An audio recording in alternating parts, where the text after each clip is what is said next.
নমস্কার, আমি অরিন্দম।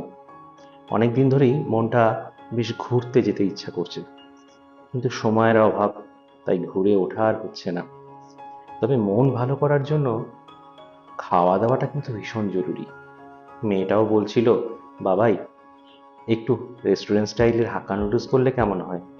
আমি বললাম, চল করেই ফেলি, সে আর কি আর এমন কাজ। ব্যাস লেগে পড়লাম।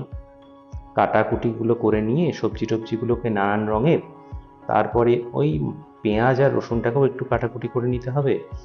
তারপরে নুডলসগুলোকে ভালো করে সেদ্ধ করে একটু তেল মাখিয়ে ঝরঝরে করে রেখে দিতে হবে। তারপরে একটা কড়াই নিয়ে তাতে বেশ কিছুটা রিফাইন অয়েল দিয়ে দিয়ে দিতে হবে প্রথমে রসুন কুচি, তারপর দিয়ে দিতে হবে পেঁয়াজ কুচি। তারপর সেগুলোকে একটুখানি জাস্ট ট্রান্সলুসেন্ট হয়ে গেলেই বাদবাকি যে কাটিং চপিং করে রাখা সবজিগুলো ছিল সেগুলোও দিয়ে দিতে হবে। বেশি নাড়াচাড়ি করার দরকার নেই।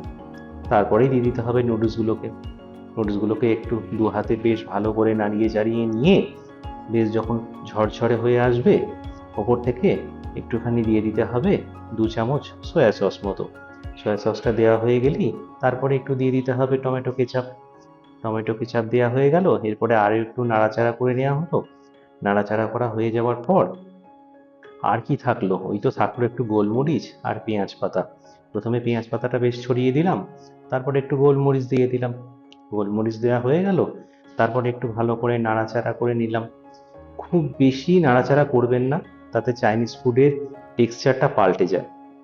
তারপরে যেটুকু ছিল পেঁয়াজ পাতা, ব্যাস হয়ে গেল আমাদের রেস্টুরেন্ট স্টাইল হাক্কা নুডলস।